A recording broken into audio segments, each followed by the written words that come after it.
Iya, balik lagi dengan kami, The Ciptos.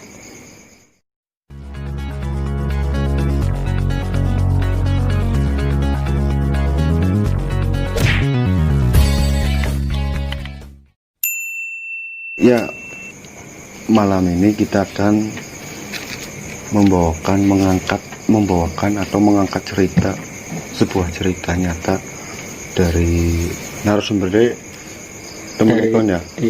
Iya, cerita ini berasal dari teman Mas Parjo yang akan diceritakan di sini. Oke.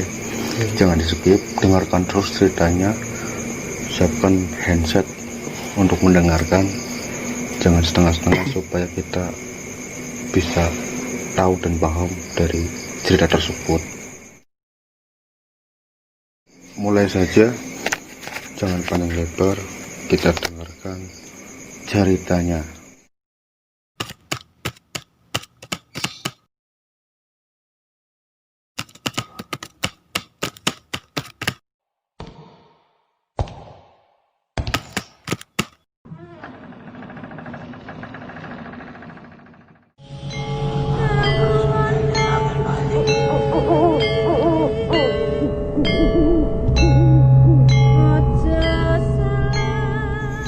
Kenalin, saya Boni. Saya akan sedikit cerita pengalaman saya yang berkaitan dengan aborsi. Aborsi, cuy. Apa itu aborsi? Ukurnya. Sekarang usia saya kurang lebih 35 tahun. Saya sudah memiliki istri dan anak 2. Kita menikah di awal tahun 2005. Di 2 tahun usia pernikahan kita dikarunia 2 anak kembar. Singkat cerita, keluarga saya berjalan selayaknya seperti keluarga umumnya, baik-baik saja. Dan anak kembar kita, selang beberapa tahun setelah kelahiran anak kembar kita, masalah sering terjadi dan kejanggalan terus menerpa keluarga kecil kita. Seperti contoh, anak kita sering sakit, saya dan istri pun sering bertengkar, terus berdatangan di keluarga kecil kami, hingga suatu saat saya sendiri terlintas pikiran ingin mengakhiri hubungan ini. Ngeri ya, dampak negatifnya. Dan pada saat itu saya sedang bekerja. Salah satu teman saya melihat murungnya wajah saya dan terlihat sukar. "Hai Ton, kenapa kamu?" sapa teman saya. Akhirnya saya cerita masalah yang sedang menerpa keluarga saya kepada teman saya.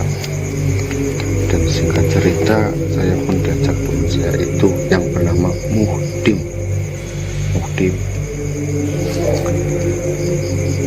Dan saya pun diajak Muhdim ke seseorang yang bisa dibilang orang pintar dalam hal-hal spiritual.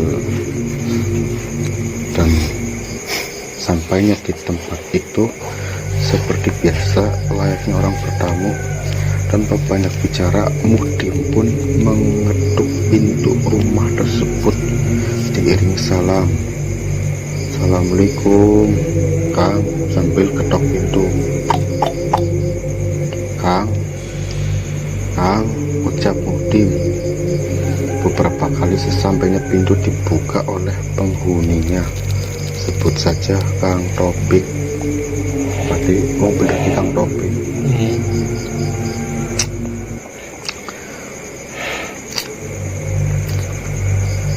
Terus Kang Topik pun menyapa, ada apa Dim? Bumben malam-malam bertamu." Sembari mengajak kita masuk.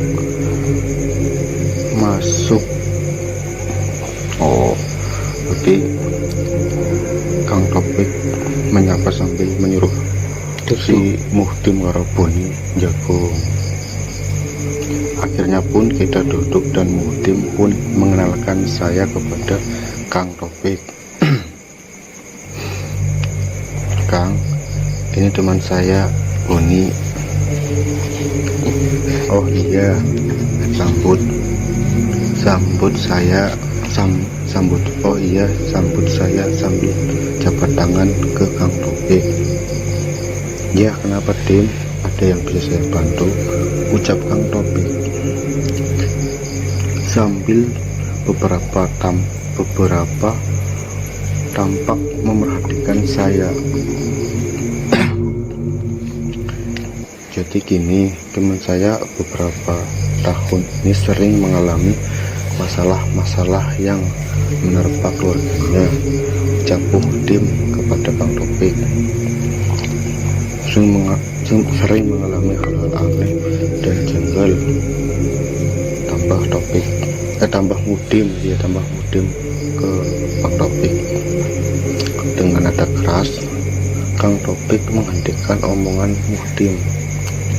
Stop Dim, tidak usah diteruskan, ucap Kang Topik.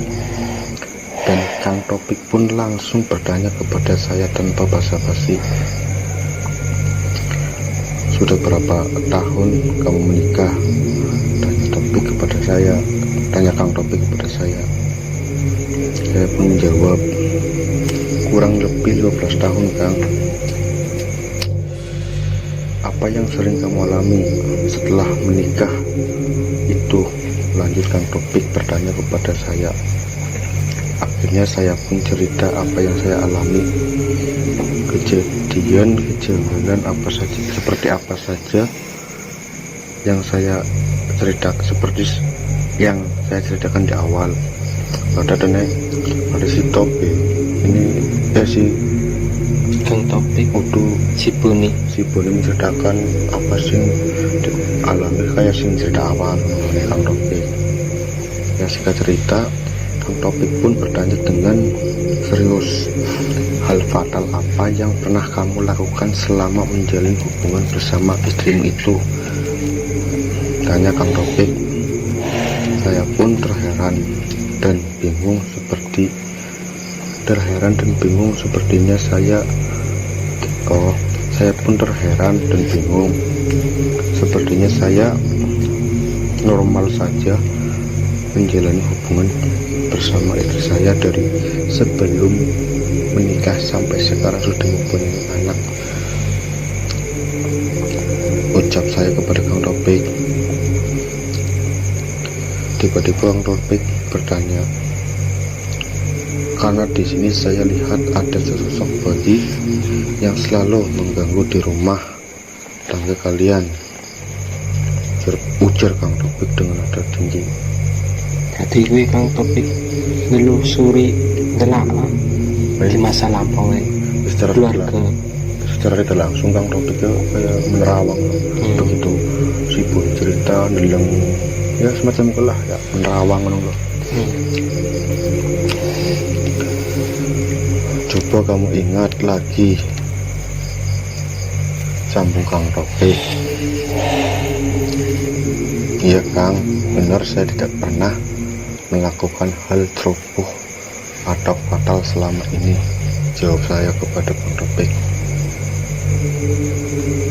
Perlu kamu ketahui, sesosok bayi itu nampak dendam terhadapmu, bahkan dengan istrimu, ucap Kang Topik dengan nada tegas. Bayi gue mau sing di aborsi apa? Ya urung cerita sih.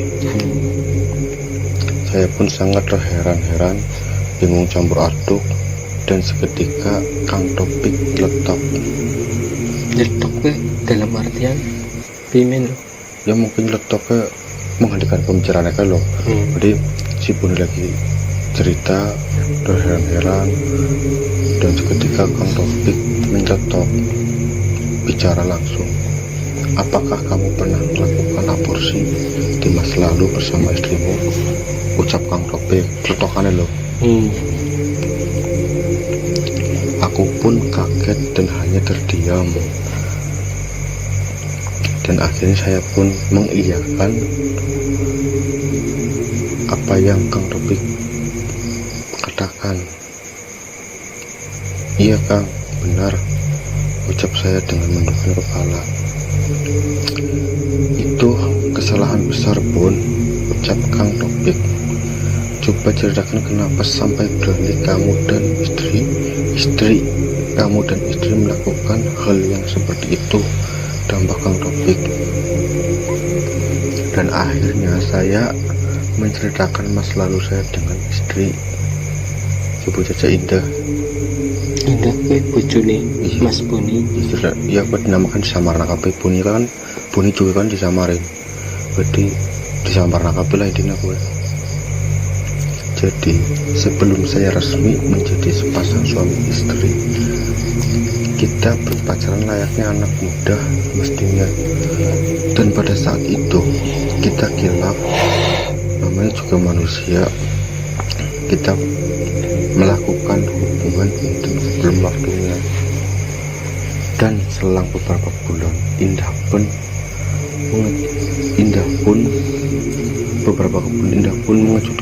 mengejutkanku dengan pernyataannya.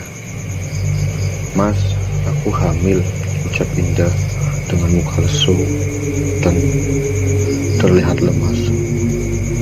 Aku pun kaget-kagetnya, karena pada saat itu kita berdua masih sekolah dan sebentar lagi kita akan melakukan ujian dan mendekati kelulusan masa SMA. Tidak mungkin dong kita akan melakukan pernikahan, dan orang tuaku pasti marah besar, begitupun orang tua Indah. Dan suatu ketika, singkat ceritanya, saya dan Indah sepakat untuk melakukan aborsi. Udah akhirnya aborsi. Dan akhirnya kita lulus dan melanjutkan kuliah. Dan sampai akhirnya kita menikah di tahun 2005. Gitu aja Kang cerita saya. Bun, jangankan aborsi Bun, keguguran saja ada resikonya. Kualat, apalagi aborsi, ucap Kang Topik. Dan Kang Topik pun melanjutkan, jangan apa ceramah lah, semacam ceramah berarti. Resiko aborsi itu bayinya nakal, dendam sama bapak dan ibunya. Terkadang seumpama ibu sedang tidur, roh bayi itu selalu melihat sambil menahan dendam. Nanti isinya dalam kehidupan sang ibu banyak sekali masalah, ucap Kang Topik.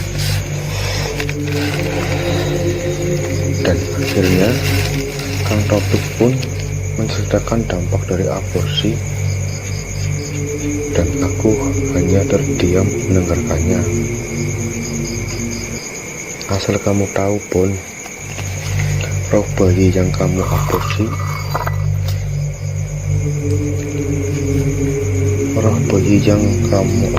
tidak berdampak pada istrimu saja, yang notabene dia adalah ibu dari bayi tersebut, tapi mempengaruhi semuanya termasuk adiknya, yaitu anak yang lahir dan tumbuh setelah pernikahanmu dan istrimu.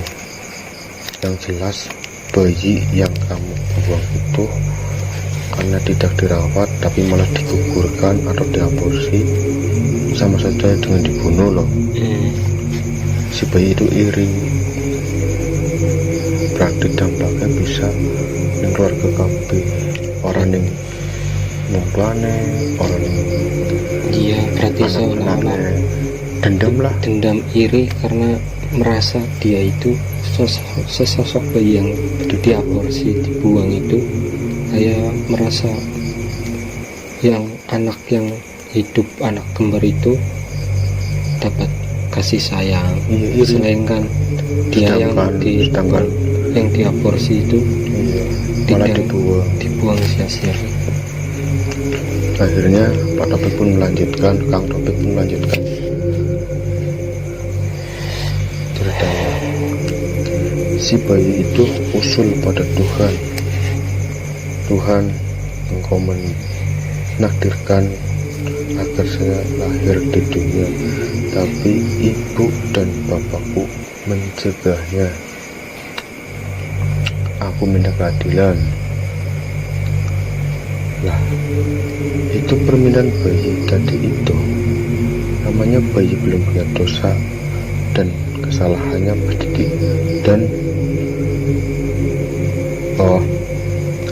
permasalahan bayi, permintaan bayi itu namanya bayi belum punya dosa dan kesalahan, ya pasti dituruti. Itu rawan loh, dan itu rawan sekali terkena penyakit menahun untuk bapak ibunya. Itu sebagai dampak dari akibat atau dendam seorang bayi yang digugurkan, ucap Kang Topik. Jadi Kang Topik kayaknya berbuat bayi itu loh, apa nih, wejangan ya, semacam itulah ya, Gambaran lah, nuturi lah kasarnya. Akhirnya Kang Topik pun memberikan pesan kepada saya. Sebelumnya maaf pun, ucap Kang Topik pada saya, ini kamu harus benahi anak itu yang kamu dan istri kamu aborsi, harus didoakan dan kamu harus tobat agar bayi itu ikhlas sama kamu, dan kamu serta istri harus meminta maaf dengan syarat dan ketentuan yang banyak biar menyempurnakan si janin yang digugurkan, baik itu keguguran ataupun digugurkan aborsi lah. Keguguran bahasa aborsi ya, yang namanya keguguran aja ada resikonya, apalagi aborsi, ya kan? Jawab saya, kalau keguguran resikonya ada di saat hidupnya saja, tapi kalau aborsi resikonya saat hidup di dunia, saat ajal datang, dan sampai saat nanti sudah meninggal. Itu permasalahan tetap dibawa. Itu kalau aborsi, ucap Kang Topik. Terus bisa dibenahi Kang, ucap saya kepada Kang Topik. Ucap Made Boni takon, Boni bertanya sama Kang Topik, terus apa bisa dibenahi Kang? Bon, semua perkara dosa, setinggi-tingginya dosa, sebesar apapun permasalahan, masih bisa dibenahi kalau kamu mau bertobat kepada Tuhan dan tidak akan mengulanginya lagi, pungkas Kang Topik sambil menepuk punggung saya. Makasih Kang atas wejangannya. Sekian cerita dari pengalaman saya, semoga bermanfaat. Musuh hati-hati ya. Jadi pesan kesani Ini gue aborsi itu resikonya iya gede lah. Aborsi gue bener-bener selain dilarang juga dampaknya kayak bener-bener fatal nih, sampai terjadi ngono, ya kan?